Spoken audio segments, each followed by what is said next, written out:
The Galaxy Deathworlders Association, GDA, held its 47,293rd meeting, a gathering where the most dangerous species in the galaxy vied for dominance. The chamber buzzed with posturing, from unfurling appendages to secreting intimidating pheromones. The KTH Empire's representative, a mottled-skinned being with a crystal exoskeleton, sat on his reinforced titanium chair, grinding his teeth, a display of authority in front of fellow apex predators.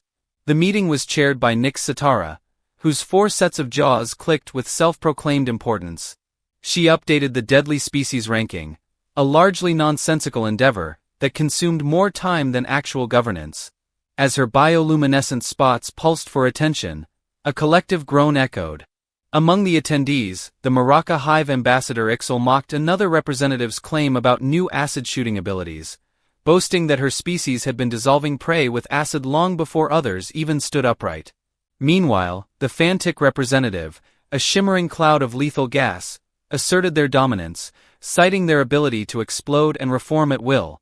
The chamber descended into chaos as various species showcased their deadliness. Plasma juggling, ominous war dances, and traditional cries that sounded like kazoos battling in a dumpster. Chancellor Nitera attempted to restore order, her ceremonial staff snapping under her immense strength. As the debate raged, an excited aide burst into the room, their pheromones withering nearby plants. "We've detected an unusual signal from uncharted territory," they announced. Silence fell, except for the Fantic representative, who kept detonating small explosions for emphasis. The signal, traced to a super-dead world, emanated from a planet with extreme conditions. Massive gravity, toxic atmospheres, geological upheavals, and biological warfare agents in the form of pollen. Despite this, the beings there had sent out a message, "Never gonna give you up" by Rick Astley. Chaos erupted anew. The aide revealed more. The beings, called humans, seemed obsessed with small furry creatures they named cats. They survived their hostile environment using something called technology. Initial scans deemed them mostly harmless, soft, weak, and lacking natural weapons. Yet their ingenuity compensated, with devices capable of both creation and destruction. Chancellor Nitera declared the need for covert observation. Any species thriving in such conditions must be assessed and ranked, especially their cat videos. As the council prepared their missions, none noticed a red dot on their sensors. A human probe broadcasting episodes of Rick and Morty was en route. Meanwhile, the KTH Empire's flagship, Crystal Destroyer, emerged above Earth, flanked by its fleet. Admiral Zexo aimed to assert dominance, dismissing the planet's satellites as primitive. Yet Earth's response was immediate. A barrage of TikTok videos featuring the alien ships, set to catchy music. The transmissions intensified, and a human appeared on their main screen, casually sipping coffee. "Greetings, foreign visitors," said Dr. Chun of the United Earth Defense Force. "Your ships are sparkly. Could you move 3 degrees to the left? You're blocking our Netflix satellite." Admiral Zexo's exoskeleton turned purple with outrage. "You dare address the KTH Empire with such irreverence? We are the galaxy's most fearsome soldiers." Dr. Chun sipped his coffee, unfazed. "Cool. Your stealth tech must be great. We only caught most of your surveillance ships. We invited them to a barbecue. Want to join?" The bridge fell silent. The missing observer ships had been a mystery that sparked heated debate in the council. "You captured our most advanced stealth vessel," Zor's voice. "Cracked" is a strong word for slightly captured. "They crashed trying to avoid our weather satellites. Space junk is a real problem. Anyway, your crews are fine. They're currently addicted to something called cat videos, and refuse to leave as if to prove the point." A second transmission popped up, showing several alien observers gazing over a kitten playing with a ball of yarn, but Zex Thor sputtered, his intimidating demeanor crumbling. "You're supposed to be primitive. You don't even have proper natural defenses." Dr. Chun raised an eyebrow. "You mean like your crystalline exoskeleton? Yeah. We thought about biological armor evolution, but then we invented Kevlar and tanks. Tanks are cool, and how do you survive? The extreme conditions of your Deathworld air conditioning, mostly also sunscreen. You guys should try it. I noticed your ships have some UV damage on the port side. The sensor officer suddenly chirped in panic. "Sir, we're detecting numerous small objects approaching from the planet." "Surface weapons," Zexthor demanded, trying to regain his composure. "No, they appear to be tourist shuttles. They're requesting permission to take selfies with our ships." Dr. Chen grinned. "Oh yeah, space tourism is big business. Now you might want to move your fleet back a bit. The Instagram influencers can get pretty aggressive about getting the perfect shot."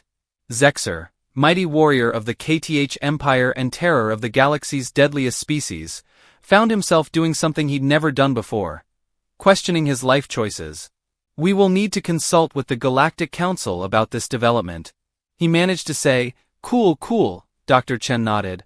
"While you're at it, could you explain why your probes keep trying to scan our cats? It's making them nervous, and trust me, you don't want to deal with angry cats." The emergency session of the Galactic Deathworlders Association was going about as well as a frantic dance party in a munitions factory, which is to say explosively. They must be hiding their true military might, roared. Chancellor Ninera, pacing across the chamber floor, suggested that no species could achieve spaceflight while being so casual. Ambassador YXL Memeable offered another delegate, absolutely infuriating.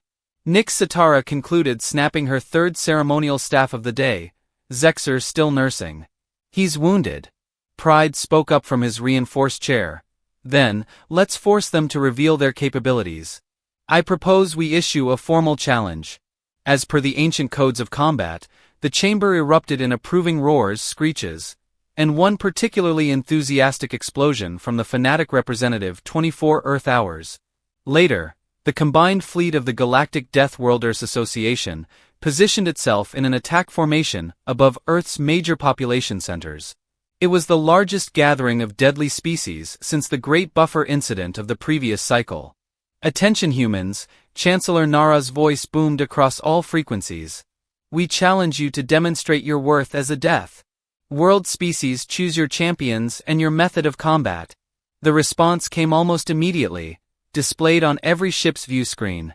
It showed a large arena filled with cheering humans. In the center stood a table with 2 chairs greeting. "Council members," Dr. Chen waved cheerfully, now wearing a t-shirt that read, "I met aliens, and all I got was this lousy diplomatic incident. We accept your challenge." The contest hot wing eating competition. Hot wing eating Neen. Satara's mandibles clicked in confusion. "Yeah, you know, chicken wings coated in increasingly spicy sauces. The last one to give up wins. We're broadcasting. It is live on all channels. The betting pools are already up to several billion credits." The council members exchanged bewildered looks. They had expected demands for ship-to-ship combat, or perhaps ritual ground warfare, not poultry consumption. "This is an outrage." Zex Thor slammed his crystalline fist on his command console. "We demand a proper military confrontation." "Oh," that Dr. Chen shrugged. "We already had that." While you were talking, checking your secondary systems, every ship in the council fleet suddenly discovered that their weapons, shields, and primary power systems had been quietly replaced with an Earth entertainment streaming service most were now playing. Something called Never Gonna Give You Up on repeat. "How?" When Nyx Satara sputtered, "We got bored waiting for you to finish your dramatic speech." Dr. Chen explained. "Our AI systems thought it would be funny. They have a weird sense of humor anyway about those hot wings left with no choice." The council selected their champion, a Krith warrior whose species could literally digest metal. They watched in horror as he faced off against a human champion, a small woman who introduced herself as your regular hot sauce TikTok girl. The contest was streamed across the galaxy round. Afterward, the sources got spicier. The Kaith warrior maintained his dignity until the level 3 dubbed mild by human standards. When his exoskeleton began to change colors rapidly, by level 5 it was getting interesting. He was desperately requesting medical attention. The human champion hadn't even broken a sweat. How is this possible? Ambassador YXL? Those sources are registering as chemical weapons on our sensors. Oh yeah, Dr. Chen nodded enthusiastically. Wait until you try our Indian restaurants or Thai food, or that gas station sushi that somehow hasn't killed anyone yet, as their champion was carried away on a stretcher babbling about the heat death of the universe being less painful. The council received another shock. their fleet's tactical displays lit up with warnings. They were surrounded by a massive armada of human ships that had apparently been there the whole time. Don't worry about those. Dr. Chen waved dismissively. That's just the welcome party. We thought you might want to try some other Earth delicacies. We've got pizza tacos, something called a turducken. You were capable of defeating us militarily this entire time. Nara's voice was barely a whisper. Well, yeah, but where's the fun in that? Besides, your crews seem way more interested in our cats. Speaking of which, would you like to see pictures of my new kitten before anyone could respond? Every screen in the council fleet was filled with images of a small orange cat, playing with a toy spaceship. Its name is Admiral Whiskers, Dr. Chen beamed. Proudly, it's already destroyed 3 of our drone ships during playtime. We're thinking of making it our chief of space defense. The Galactic Deathworlders Association, faced with both military defeat and overwhelming cuteness, did the only thing they could. They asked for the recipe for buffalo wing sauce. Following the hot wing incident, the council demanded a formal inspection of Earth to understand just what kind of death world could produce such terrifying beings. Dr. Chen was more than happy to oblige, though his choice of tour destinations left the alien delegates questioning their sanity. And this, Dr. Chen announced cheerfully, is what we call a public gymnasium. The council members watched in horror as humans voluntarily lifted heavy objects repeatedly for no apparent reason, other than personal satisfaction. They're deliberately tearing their muscle fibers. Ambassador YXL's voice quivered for recreation. Oh, this is nothing. Dr. Chen grinned. Wait until I show you CrossFit Chancellor Niara, who had insisted on leading the inspection personally and made frantic notes on her datapad. Your species intentionally stresses their bodies to become stronger. Fascinating, disturbing, but fascinating.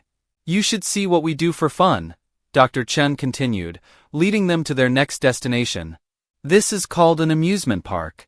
The aliens watched as humans strapped themselves into metal contraptions that hurled them through the air at high speeds, their screams of terror mixing with laughter. These are torture devices, Zor asked hopefully. People pay good money for this. That reminds me who's up for skydiving tomorrow. The frantic representative promptly exploded in panic, reforming a safe distance away. The tour continued, each stop more bewildering than the last. They visited a spice market where humans casually handled substances that registered as chemical weapons. They watched surfers riding waves that could pulverize crystalline exoskeletons.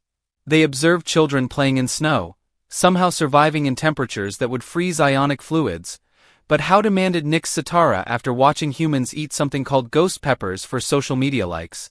Your species isn't naturally equipped for any of this. That's kind of our whole thing, Dr. Chen explained, ordering what he called a triple espresso, his 8th of the day. We're not the strongest, fastest, or toughest. So we adapted, couldn't survive the cold, invented heating too weak to lift something, built a lever, couldn't fly, and created airplanes. Hell, we got bored with our planet's natural challenges, and started inventing new ones like these ghost peppers. Asked YXL exactly, we took perfectly normal plants and selectively bred them to be spicier, because why not? The council members watched as a group of humans nearby participated in something called a tide. Pod Challenger species actively seeks out danger. Knit Era realized with growing horror. You don't just survive your death world. You deliberately make it more challenging. Speaking of challenges. Dr. Chen brightened. Who's up for trying something called gas station sushi? Several council members promptly requested emergency evacuation as the day continued. They learned more disturbing facts about humanity. Humans could temporarily survive in space without protection. They could repair themselves from grievous injuries through sheer stubbornness. They regularly ingested addictive substances like caffeine and sugar for pleasure.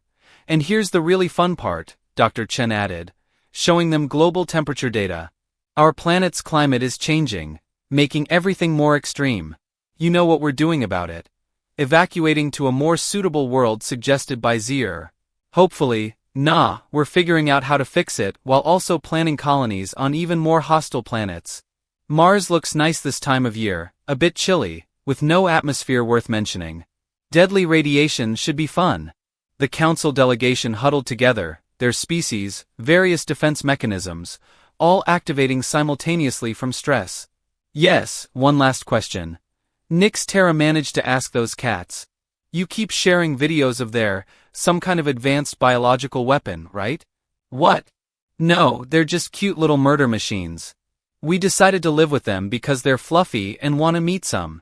The resulting panic nearly caused an interstellar incident back on their ships. The council members compiled their findings. Earth wasn't just a death world. It was a death world that had produced a species so adaptable, so resilient, and so inexplicably drawn to danger that they made their planet even more challenging for fun. In conclusion, N. Satara wrote in her official report, "Humans appear to be what you would get if you combined the survival instincts of a cockroach with the curiosity of a particularly suicidal cat, gave them opposable thumbs, and then convinced them that everything, including molecular gastronomy, could be turned into an extreme sport." She paused, then added P.S. Their coffee substance should be classified as a class, a psychotropic compound. I had one cup and redesigned our entire fleet's propulsion systems. The Galactic Deathworlders Association made one last desperate attempt to maintain their dignity. They challenged humanity to a series of trials designed to prove their superior evolution. It went about as well as trying to arm wrestle a black hole. Next up, announced for the Radiation Resistance Challenge, a CGTH warrior stepped forward. His crystalline body specifically evolved to withstand extreme radiation. The human representative showed up in what looked like a fancy jumpsuit. "Is that all your protection?" Zier asked incredulously. "This old thing?" The human looked down at their suit. No. This is just the prototype. The good ones are still in the wash." The human not only survived the radiation chamber, but took selfies throughout the entire process, complaining that the lighting wasn't Instagram-worthy. The fanatic representative tried to demonstrate their species' superior adaptability by showcasing their explosion and reform technique. The humans responded by revealing their new quantum phase shifter technology, which they'd apparently invented because it seemed cool. "You mean to tell me, Chancellor N., that Satara massaged her mandibles in frustration, that you developed faster-than-light technology before you solved your planet's climate crisis?" "Well, yeah, Dr. Chen is now wearing a shirt that reads, 'I survived the council trials, and all I got was this quantum-entangled t-shirt.' Space was right there looking all interesting. How could we resist the council's military demonstration, which was equally humiliating? They proudly displayed their most advanced warship, capable of destroying small moons. The humans showed them a TikTok of their experimental self-replicating nanite swarms, which they'd programmed to dance to something called Gangnam Style, but that's impossible." Sputtered Ambassador Yazel. "Your species isn't even unified. You have hundreds of different nations." "Oh, that just means we have hundreds of different groups competing to make the coolest stuff." Dr. Chen explained. "You should see what happens when we collaborate. They actually want to watch us test. Our new zero-point energy reactor is live streaming it with commentary from our AI comedy team." The council members watched in stunned silence as humanity casually demonstrated technology that made their most advanced weapons look like pointed sticks. Worse still, they seemed to treat it all as some kind of entertaining hobby. "We don't understand." Niara finally admitted, "You have no natural defenses, no evolutionary advantages by all accounts. You should have gone extinct ages ago. How did you become this?" Dr. Chen thought for a moment, absently petting Admiral Whiskers, who had somehow teleported aboard the council flagship. "I guess we just never got the memo about being limited by our natural capabilities. Every time we found something we couldn't do, we just invented a way to do it anyway. Do you know we used to throw spears at mammoths until they got tired and just followed them around? Throwing sticks until these giant beasts collapsed from exhaustion?" The council members stared in horror. "You know what's really fun?" Dr. Chen continued, grinning. "We're pretty sure there are laws of physics we haven't discovered yet that want to help us break them." The Galactic Deathworlders Association, faced with the reality that they had encountered a species that treated universal constants as mere suggestions, did the only sensible thing left. They proposed an immediate alliance, if only to ensure humanity remained amused enough not to turn their terrifying creativity against the rest of the galaxy. As the Council fleet departed Earth's orbit, each ship's AI had been upgraded with human memes. Their crews were addicted to cat videos, and their weapons had been redesigned to be more aesthetically pleasing by human AI art programs. Next time Dr. Chun called after them to bring snacks, we were thinking of hosting an interstellar chili cook-off. The resulting faster-than-light evacuation set a new speed record 6 months after first contact. The galaxy had changed in ways that made quantum uncertainty look predictable. The Galactic Deathworlders Association had undergone what they called a strategic reorganization, but what was actually an existential crisis with paperwork. Chancellor Nara stood before the council. Reading the latest report, humanity has successfully established colonies on Mars, Venus, and several moons of Jupiter. They're calling it practice for extragalactic exploration. Surely they'll take centuries to terraform these worlds, asked Zier. Hopefully they're not bothering with terraforming Nit-Era. She clicked her mandibles nervously. They're just inventing new ways to survive. In hostile environments, they're calling it the Hold My Beer and Watch This initiative. The council chamber, once decorated with trophies of military victories, now featured a wall of human social media posts. Most of them were cats. Nobody had dared to take them down after discovering that Admiral Whiskers had somehow gained administrative access to their defense networks. At least they're contained to their solar system. Ambassador YXL offered about that. Dr. Chen's voice came from everywhere and nowhere. He materialized in the center of the chamber, courtesy of humanity's new quantum tunneling teleporter technology, which they developed because walking was getting boring. How did you get in here? Demanded Nara. This chamber has the highest security in the galaxy. Oh, we've been able to bypass your security since day one. Dr. Chen smiled, now wearing a shirt that read Shring, as Cat is both dead and alive, but mostly just annoyed. We were just being polite. The chamber fell silent. Being polite, Zor's crystalline structure nearly cracked from shock. Well, yeah. You guys seemed really proud of your defenses, and we didn't want to hurt your feelings by the way humanity just voted to explore. What's on the other side of black holes? Want to come along? We're packing snacks. The frantic representative didn't even bother reforming after their panic explosion. You mean to tell us? Nick Satara's voice trembled, that all this time, while we were trying to intimidate you, we were mostly worried about making you feel bad? Dr. Chen nodded. I mean, you guys tried so hard with your invasion fleet. It was kind of adorable, like watching kittens try to look fierce. The council members looked at each other as the full implications sank in. They hadn't been dealing with a surprisingly capable primitive species. They had been dealing with an advanced civilization that had been treating them like overly aggressive toddlers. If you'll excuse me, Dr. Chen checked his quantum watch. I need to get back to Earth. We're testing our new reality manipulation drive today. Also, Admiral Whiskers is about to knock a cup off my desk in 3 dimensions simultaneously before he vanishes. He turned back with a grin. Oh, and we're hosting an intergalactic potluck next week. Bring whatever dishes your species considers extremely dangerous. Our competitive eating champions are getting bored after he left. Chancellor Nick Satara made 2 additions to the official council records. First, Earth was reclassified from Death World to Please Don't Let Them Get Bored World. Second, she added a personal note. In retrospect, we may have slightly miscalculated when we assumed we were the most dangerous species in the galaxy. The truly terrifying ones are those who have nothing left to prove and who think of reality, bending technology as a hobby to pass the time between cat videos, as if to punctuate her point. Every AI in council space simultaneously began playing Never Gonna Give You Up, a song that had somehow become the galaxy's new official anthem. Somewhere on Earth, Admiral Whiskers knocked a coffee cup off a desk, causing quantum fluctuations in 7 different dimensions. The humans called it cute and posted it online.